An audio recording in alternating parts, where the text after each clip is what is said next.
세계 여러 개국으로 번역된 우리 론다 번의 더 시크릿이라고 하는 책이 있습니다. 이 책은 하나님의 가장 놀라운 신비가 우리의 마음이라는 것입니다.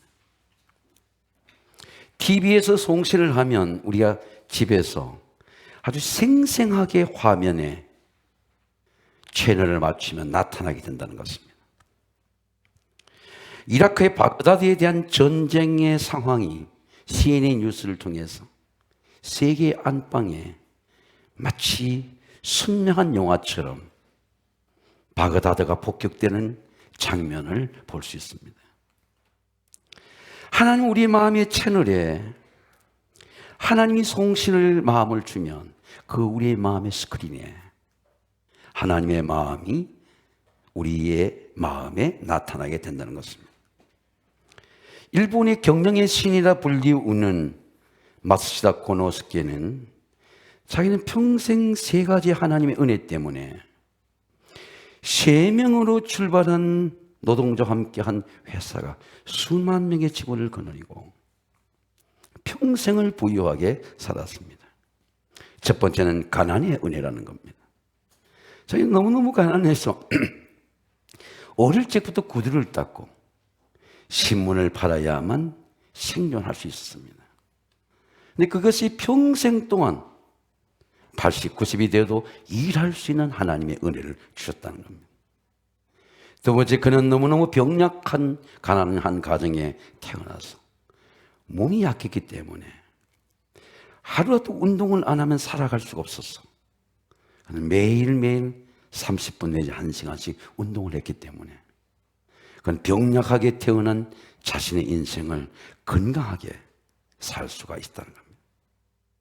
자기 너무너무 가난해서 초등학교를 나오지 못하는 그런 배움의 기회가 없어서 무지했기 때문에 그는 평생을 연구하면서 그는 세상을 선생으로 삼고 책을 읽으면서 인생을 연구하고 기업을 연구해서 그는 불황 중에도 그의 기업은 마츠다 기업은 세계적인 기업으로 모든 금융의 위기를 뚫고 성장할 수 있다는 것입니다. 자기에게는 가난이 은혜였고 자기는 병약함이 은혜였고 자기는 무지함이 배움의 은혜였다는 것입니다. 여러분, 사도 바울은 왜 약함이 능력이라고 말할까요? 왜 내 비천함이 능력이라고 말할까요? 그러므로 내가 그리스도를 위하여 약한 것들과 능력과 궁핍과 박해와 권고를 기뻐하노니 이는 내가 약한 그때 강함이라. 사도 바울은 빌립보서에서 믿음의 진리, 교리를 설명하지 않습니다. 믿음이 어떻게 우리의 삶이 되는가?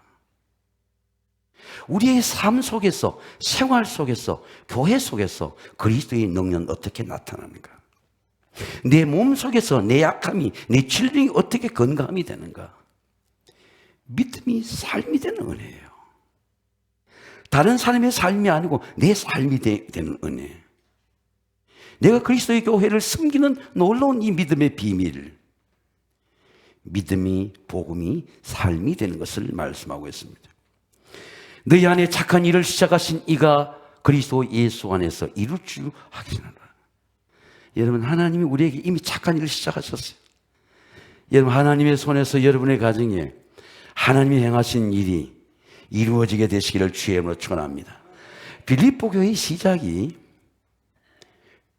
드로아입니다.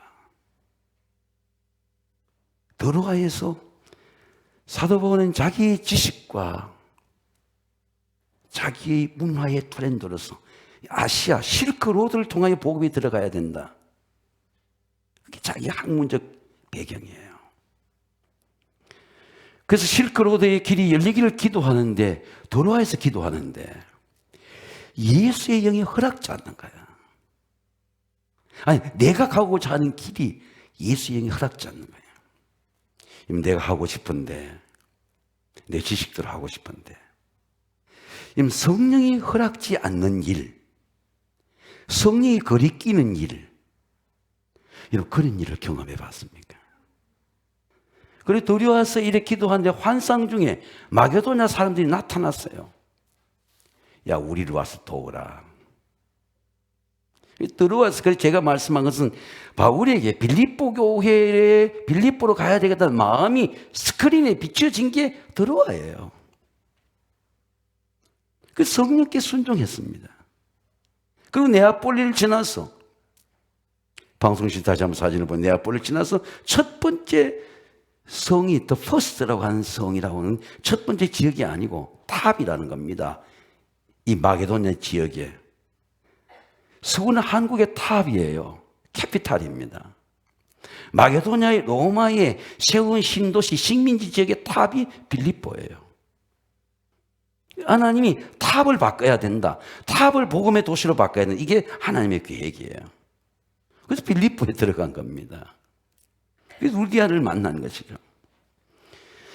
그래서 빌립보에서 루디아가 시작한 게 빌립보 교회가 아니고 성령께서 드로아에서 하나님의 마음이 비춰져서 성령의 인도함을 받은 곳이 드로아예요. 드로아에서 빌립보 교회가 시작된 겁니다. 예수의 영이 허락지 않는지라. 여러분, 성령으로 영을 분별해야 돼요.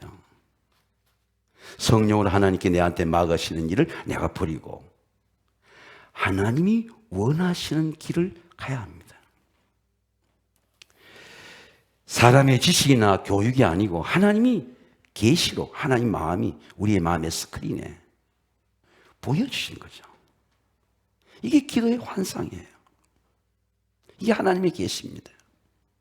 바울은 골로새 교인들에게 말하기를, 에베소 교인들 말하기를, 한 지혜와 계시의 영을 부어주사 하나님을 알게 하시고.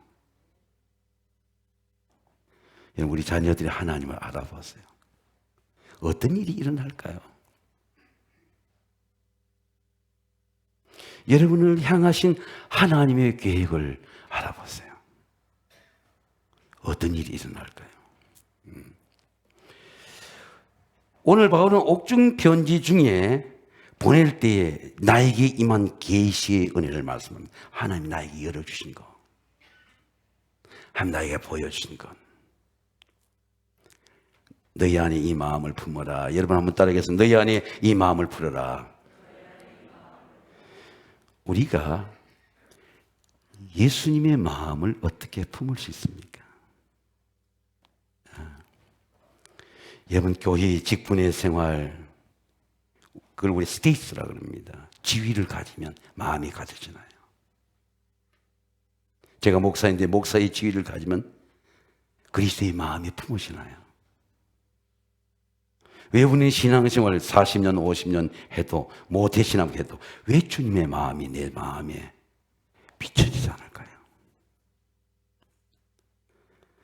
주님의 마음은 우리의 노력이 아니고 지식이 아니고 성경 공부가 아니고 계시예요, 계시. 하나님 열어주는 계시야. 하나님 마음을 보여주셔야 돼요. 그 마음이 뭡니까? 바울 사도가 말하기를 겸손의 마음이라고 말합니다. 너희 안에 이 마음을 품으라. 그리스도 예수의 마음이니 그는 근본 하나님의 본체시나 하나님과 동등됨을 취할 걸 여기지 않고 종이래 자기를 비워 종의 형체를 가져. 여러분, 겸손은 세상에는 겸손을 교육합니다. 세상은 태도를 교육해요. 세상의 지식은 애들이 태도가 바뀌면 삶이 바뀐다. 그게 세상의 교육이에요. 그래서 우리가 태도를 배웁니다. 유치원 때부터. 여러분, 그런데 제가 은혜를 받아보니까 겸손은 하나님의 은혜예요. 은혜를 받으면 태도가 바뀌어지는 거예요. 삶에 대한 태도가 바뀌어지는 겁니다. 어른을 공경하는 거예요. 부모를 공경합니다. 부모에 대한 태도가 바뀌어지는 거예요. 은혜가 태도를 바꾸는 겁니다. 그 겸손은 우리가 하나님의 은혜를 받을 때 내가 행하는 행위가 아니에요. 하나님의 은혜가 내 속에서 역사하는 행위입니다. 은혜를 받으면 야, 네가 무릎을 꿇어, 네가 인사해. 네 겸손해. 하나님이 나를 가르치시는 거예요. 하나님이 나를 새롭게 하시는 겁니다. 예. 순종은 내가 하는 행동의 의지가 아닙니다. 세상의 순종이죠. 그러나 내가 은혜를 받으면 하나님께서 나를 순종하도록 행하게 하시는 거예요. 순종하도록, 하나님의 뜻에 순종하도록. 왜? 하나님 비춰주시는 거예요. 성령께서 내 안에 행하신 은혜의 행위가 겸손이에요. 겸손은 태도가 아니고 은혜의 행위입니다. 순종하지 않으면 평안이 오지 않아요. 성령의 사람은 하나님의 뜻대로 행하지 않으면 평안이 오지 않아. 평안이 와야 되잖아요. 하나님의 뜻대로 하면 평안이 오는 거예요. 바울이 데살로니가 성도들에게 이렇게 말합니다. 이름으로 내가 하나님께 끊임없이 감사하면 너희가 우리에게 하나님 말씀을 들을 때에 사람의 말로 받지 아니하고, 여러분 한번 따라하겠습니다. 사람의 말로 받지 아니하고 하나님의 말씀 받으니까 그 말씀이 내 속에서 역사하는 거예요. 말씀이 믿는 자 속에 역사하는 겁니다. 겸손하게, 순종하게, 충성하게, 기도하게 역사하는 힘이 순종이에요.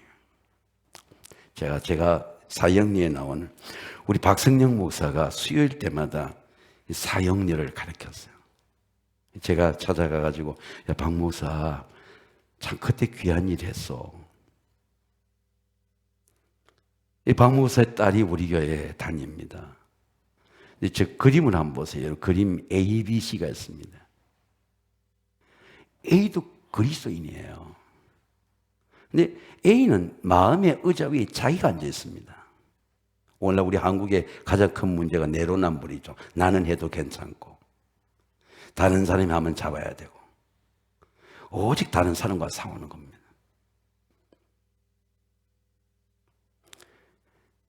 내가 예수를 믿었지만 내 마음의 의자에는 여전히 내가 앉아 있는 거예요. 내가 판단해야 돼. 근데 B는 뭡니까?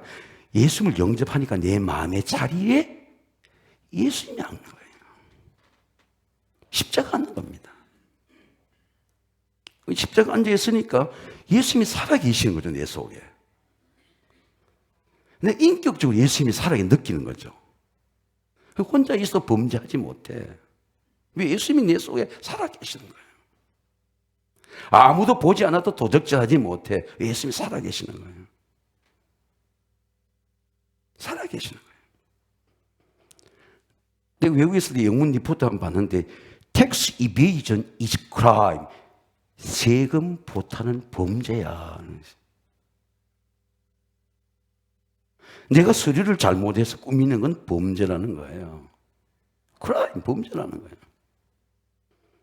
요새 제가 이렇게 행정을 해보니까 서류를 속인 것들이 많아. 그 범죄가 되는 경우가 많아요. 우리는 밝히지 못하는데 변호사들이 밝혔네. 그 회의록을 가져오라 그러는 겁니다. 그게 범죄야. 속이는 겁니다. 근데 저 바깥에 있는 이런 그림을 한번 더 보세요. 저 십자가 바깥에 내가 앉아있고 십자가 바깥에 있는 사람은 세상 사람이죠. 근데 A, B, 여러분, 내가 저 사진의 유행 중에 나는 어떤 그리스도인인가 한번 생각해 보세요. 자기가 알 수 있어요. 내 속에 예수님이 살아계신가? 나는 성령님과 살아계신 예수님과 대화를 하는가? 예수라면 어떻게 할 것인가? 찰스 셸든의 책처럼 예수는 모든 해답을 갖고 있어요. 모든 문제를 풀 수 있습니다.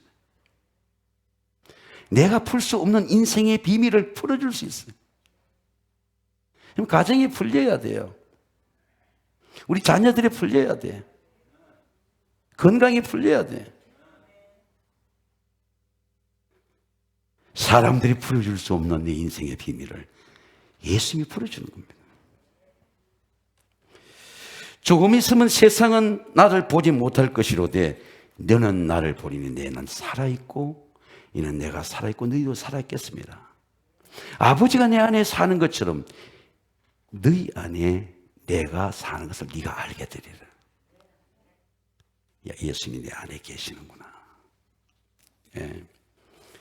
사도 바울은 예수 그리스도가 내 안에 살아계신 이 은혜가 보배라고 말합니다. 다른 게 보배가 아니고 살아있는 예수님이 내 보배라. 이는 내게 사는 것이 그리스도니 죽는 것도 유익함이라.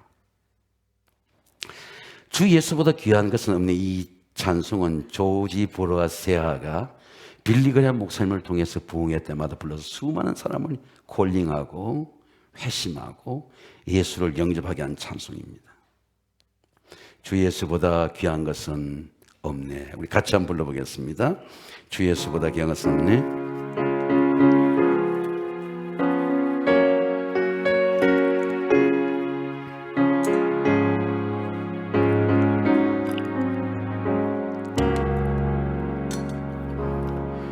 주 예수보다도 귀한 것은 없네. 이 세상 무게와 바꿀 수 없네.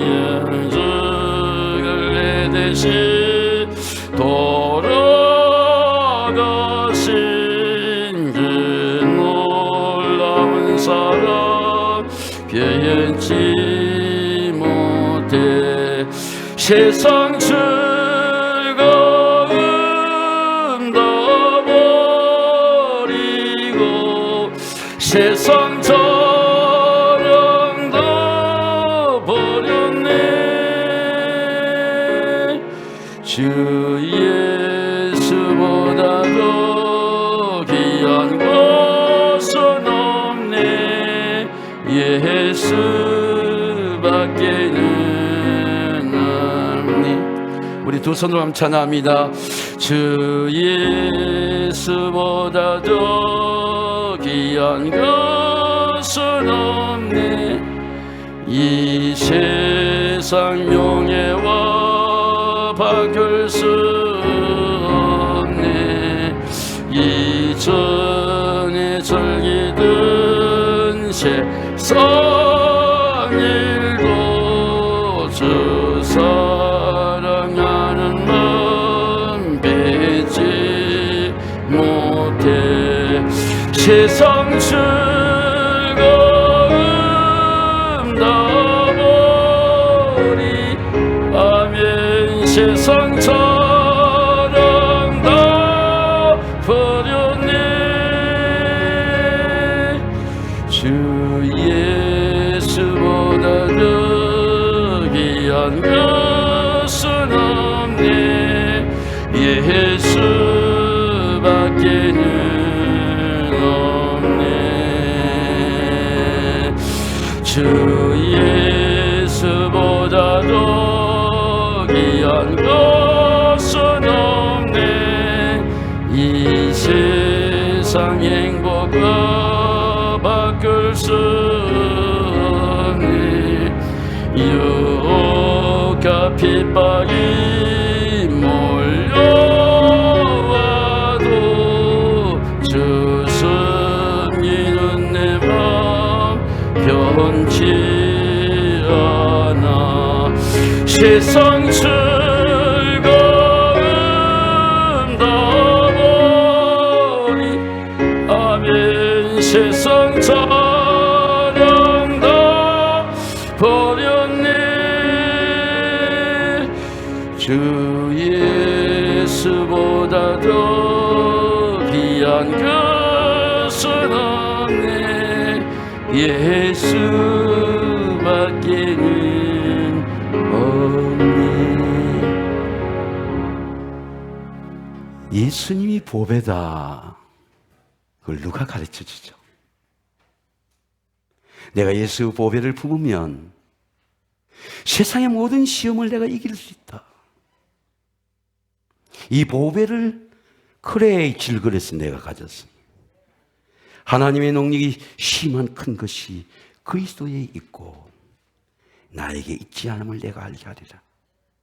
내가 사방으로 우겨쌈을 당하여도 쌓이지 아니하고, 내가 핍박을 받아도 결코 하나님은 나를 버리지 아니하시고, 내가 끄꾸림을 당하여도, 내가 답답한 일을 당하여도 나는 결코 낙심하지 아니하고, 내가 비록 끄꾸림을 당하여도 내가 망하지 않은 것은 예수의 죽음을 내가 몸에 짊어지고 품고 있기 때문에 예수님의 생명이 내 몸에 나타날 것이라.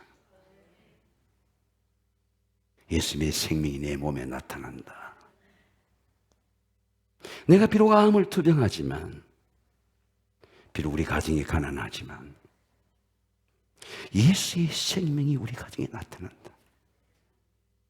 그런 희망을 누가 줍니까? 보배를 발견하는 기쁨, 보배가 내 삶을 움직이는 생명의 힘이 될 때 나는 이 보배를 길거리에서 가졌다. 여러분, 예수님의 생명이 여러분의 몸에 나타나고 예수님의 생명이 여러분의 가정에 나타나고 예수님의 생명이 우리 자녀들의 미래에 나타나시기를 주의 이름으로 축원합니다. 종의 마음입니다. 오히려 자기를 비워 종의 형체를 가져. 우리는 형체라면 컵의 형체를 말합니다. 이 원어를 잘 살펴보면요, 종의 마음을 가져. 포메이션, 하나님이 종의 마음을 만들어 간다는 겁니다. 진행형이에요. 이루어진 게 아니고 하나님이 목사인 나이를 지위를 줘서 그 목사의 지위를 누리게 하는 게 아니고 목사를 만들어가는 거예요. 포메이션, 빚어진다는 거예요. 빚어진다는 겁니다.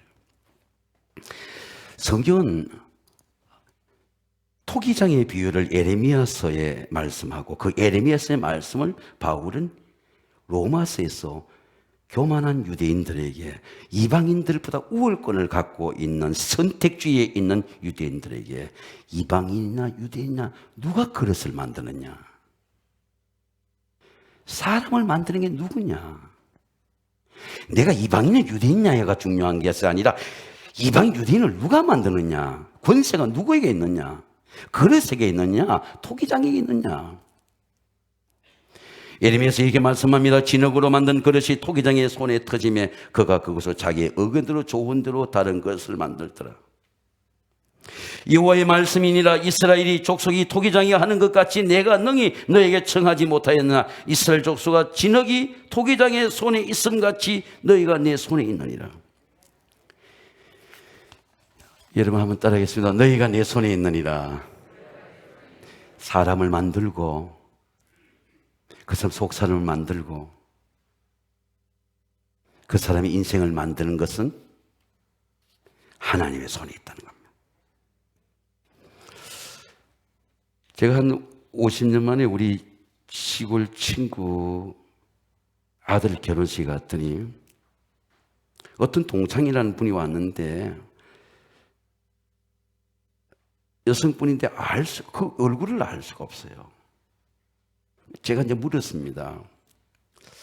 어디 사셨습니까? 제 동네 올라가는 길에 농토가 없는 분들이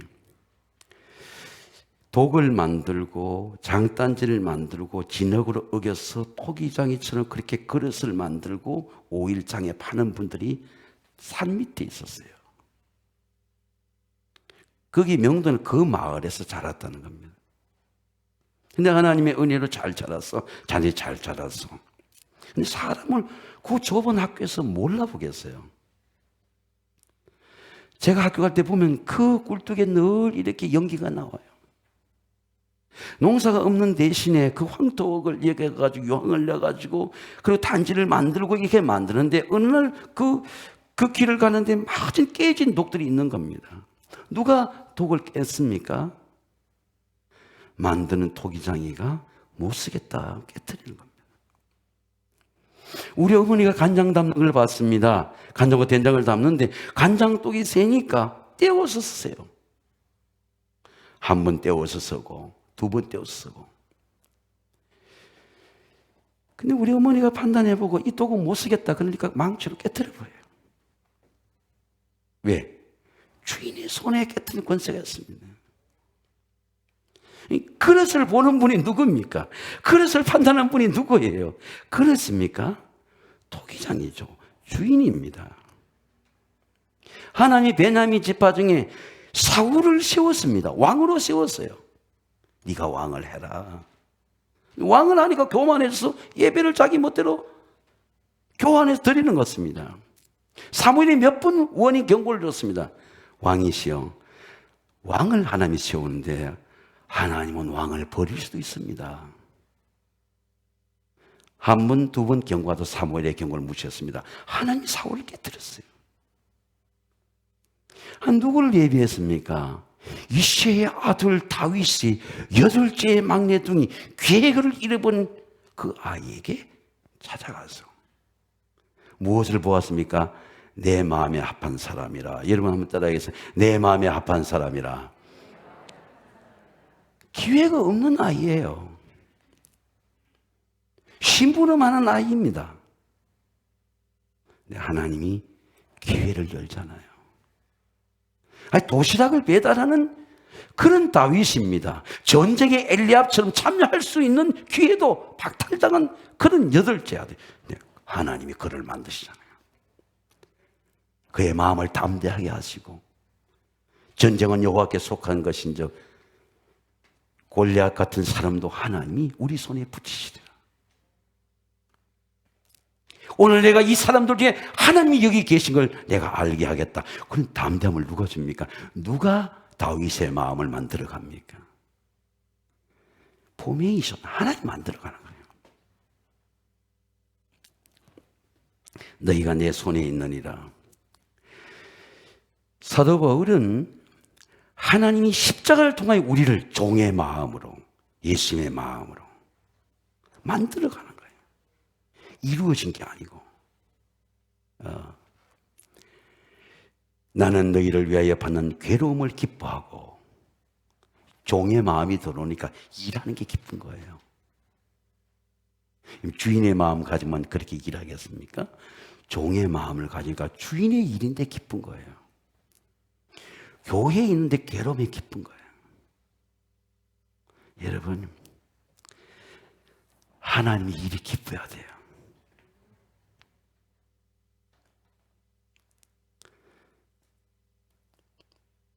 하나님이 나한테 등에 짐을 지우실 때 내가 져야지.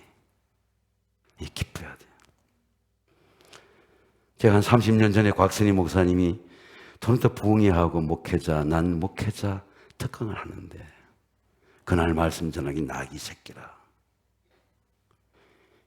내가 나귀를 쓰겠다고 말해라. 주인을 내줘야 돼. 내 나귀를 메시아가 쓰시는 기회야. 가져와라. 사라. 나귀는 내 빛이 등에 메시아를 태울 수 있는 기회야. 힘들어도 기회야. 감사해야 돼. 왜? 일할 수 있는 기회, 헌신할 수 있는 기회. 이 종의 마음이죠. 주인이 나를 선택한 기쁨, 나에게 짐을 맡겨주신 기쁨, 네가 이 짐을 져라. 져야 돼요. 져야 됩니다.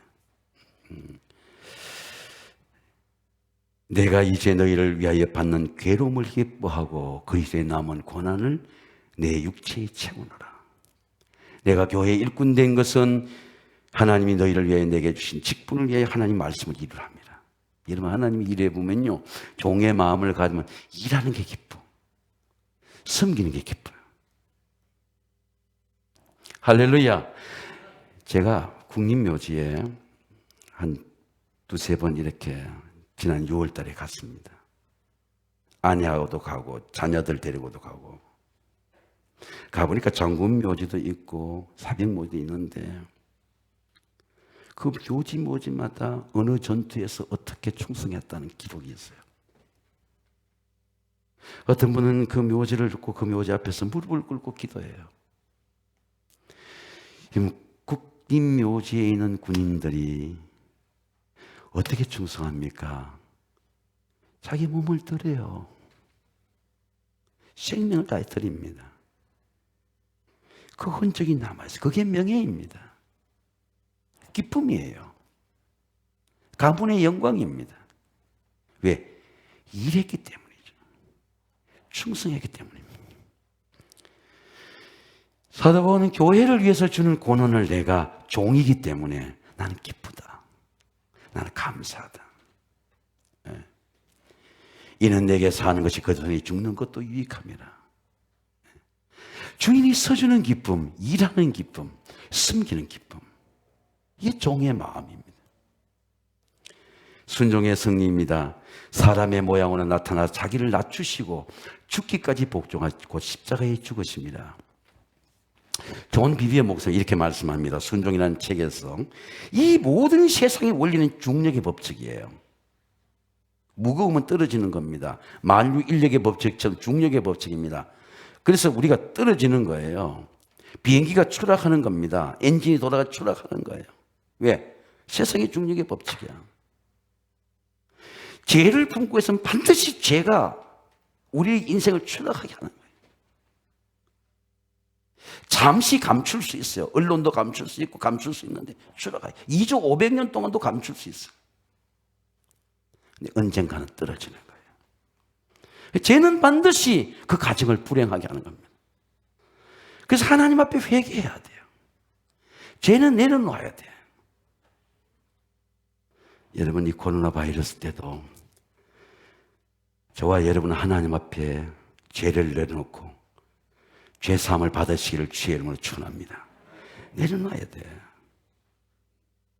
근데 죄를 내려놓게 하는 분이 십자가예요. 죄를 받아줄 사람이 없어. 죄를 갚아줄 사람이 없어요. 근데 주님의 보혈과 성령으로 죄를 사해주시고 성령으로 채워주시는 거예요. 성령 채우시는 게. 존 비베 목사님은 이것이 양력이라는 거예요. 양력이라는 게 뭡니까? 비행기가 추락할 수밖에 없는데 비행기가 뜨는 거예요. 비행기가 날아가는 겁니다. 제가 한 30년 전에 미국을 갔는데 비행기를 3번 바꿔 탔습니다. 김포공항에서 그때는 인천공항이 없을 때 저 포틀랜드로 신시내티로 토론토로 가는 겁니다. 마지막 토론토로 가는 비행기는 20여 명 타는 비행기, 프로펠러 비행기. 위험합니다. 아프리카에서의 비행기 한 타면 비행기가 위험해요. 근데 그 비행기가 대기권을 벗어나면요, 편안한 거예요. 공기 저항을 넘어서는 거예요. 왜? 양력의 법칙 때문에. 비행기 구름 위에 있는 번개를 넘어서는 거예요. 그래서 비행기가 평안한 겁니다. 위험이 없어서 평안한 게 아니고 비행기가 그 위험의 라인을 넘어서는 거예요. 이걸 우리 양력이라고 말합니다. 성령과 보혈, 십자가의 보혈과 성령, 우리의 인생의 모든 한계를 초월하는 능력을 주시는 거예요. 사도 바울은 말하기를 이렇게 말씀합니다. 사도 바울은 우리에게 말씀하기를 이렇게 말씀합니다. 이는 그리스도 예수 안에 있는 생명과 성령의 법이 죄와 사망의 법에서, 죄와 사망의 법은 중력인데 죄와 사망이 너를 해방하였습니다. 죄가 여러분을 주관하지 못하고 사망이 여러분을 주관하지 못하는 성령의 법이 함께 하시기를 주의 이름으로 축원합니다. 자, 이런 겁니다. 율법의 요구가 있어요. 내가 목사가 되면 하나님이 나한테 된 요구가 있습니다. 너 이런 사람이 되라. 이런 목사가 돼. 하나님의 요구예요. 그 하나님의 요구를 만족시킬 수 있습니까? 여러분, 내가 목사가 된다고 좋은 사람이 돼요? 만족시킬 수 없죠. 율법의 요구를 만족시킬 수 없습니다. 제가 다음 주에 충청도 지역에 장로님들 계신 곳에 설교를 가게 됩니다. 부부들한테. 제주도 가서 1박 2일로 그냥 하루 전설 그 이튿날 아침에 옵니다. 우리 교회가 직분을 받고 성직을 받지만 그 성직 받는다고 우리가 속 사람이 하나님 요구에 만족시게 돼요. 우리 학교 다니면 학생이 공부를 해야 되는 요구가 만족이 되게 돼요. 하나님의 요구를 우리 힘으로는 만족시킬 수가 없어요. 이루어지지 않습니다. 그런데 보혈과 성령을 받으면 율법의 요구를 하나님이 이루신다는 거예요. 이게 성령이에요. 여러분, 애들이 많은 사람이 그럽니다. 쟤는 공부 열심히 해. 공부 열심히 한다고 하면 공부가 돼요. 오늘 새벽에 우리 수능생 기도 13명입니다. 제가 저 거창에 어려운 후배가 목회할 때 도와주러 갔던 그 후배는 오늘 새벽에 그 교회 새벽 기도 수능생 명단 보니까 150명 가까이 돼요. 똑같은 목사인데 하나님의 요구를 우리가 만족시킬 수 있어요.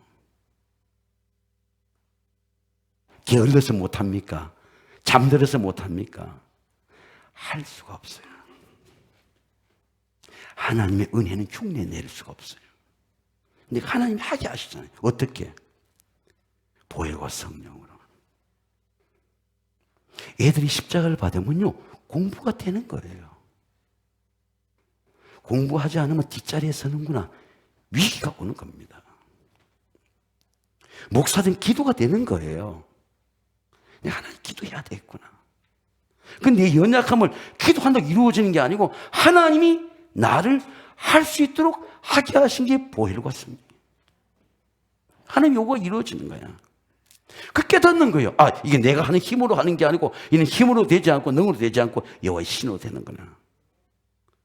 누가 느낍니까? 내가 느끼는 거죠. 내 실력으로 되는데 안 되니까 내가 느끼는 겁니다.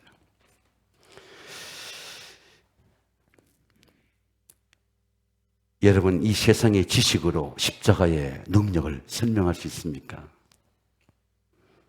이미 2000년에 죽은 예수님의 피가 우리의 몸을 부활하게 합니까? 신비죠. 예수께서 이르시되 나는 부활이요 생명이니 나를 믿는 자는 죽어도 살겠고. 여러분 한번 따라하겠습니다. 나를 믿는 자는 죽어도 살겠고. 야, 내가 사는구나.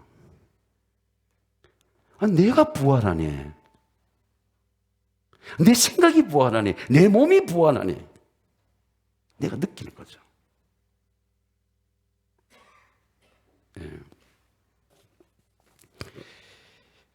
주여 그러하여다. 주는 그리스도 살아계신 하나님의 아들입니다. 사망에서 부활하고 절망에서 부활하고 몸이 부활하고 삶이 부활하는 거예요. 부활의 삶을 사는 은혜입니다. 왜? 하나님의 요구가 이루어지니까. 죽을 몸에서 내 몸을 취한 하나님의 은혜, 내 몸에 나타난 생명의 부활. 그가 찔림을 위해 허물로 인하며 그가 상함을 위해 죄악 때문이라. 그가 징계를 받으면 우리는 평화를 누리고 그가 채찍에 맞음으로 우리는 나음을 받았도다. 십자가는 보혈의 능력입니다. 사랑하는 성도 여러분, 예수님의 마음을 품는 겸손의 마음, 종의 마음, 순종의 언어로 여러분의 삶에 하나님의 부활의 영광이 가득하시기를 주의 이름으로 축원합니다. 이 시간 제가 기도를 하겠는데요. 오늘 새벽에 다 기도를 하고 왔습니다. 여러분 다 눈을 감고 오른손에 가슴을 얹으시고 제가 대표 기도를 하겠습니다. 가정에서 병상에 있는 가정들도 여러분 오늘 교회에서 성전에서 같이 가슴에 손을 기도하시기 바랍니다. 십자가를 품는 기도를 하겠습니다. 하나님 아버지, 하나님이 내 속에 정한 마음을 창조하시고 내 안에 정직한 영을 새롭게 하옵소서. 십자가의 주님을 바라보고 사모합니다. 주님의 보혈과 성령으로 우리의 마음을 정결하게 씻어 주옵소서. 마음속에 남아있는 모든 허물과 죄를 씻어주시고 정결한 영으로 회복시켜 주옵소서. 상한 마음, 상한 생각, 모든 화와 낭망을 정결케 하옵소서. 주님, 우리의 연약하고 병든 몸을 온전하게 주의 보혈과 성령으로 치유하여 주옵소서. 우리를 십자가의 보혈과 성령으로 치유하시고 회복하시는 예수님의 이름으로 기도드립니다. 아멘.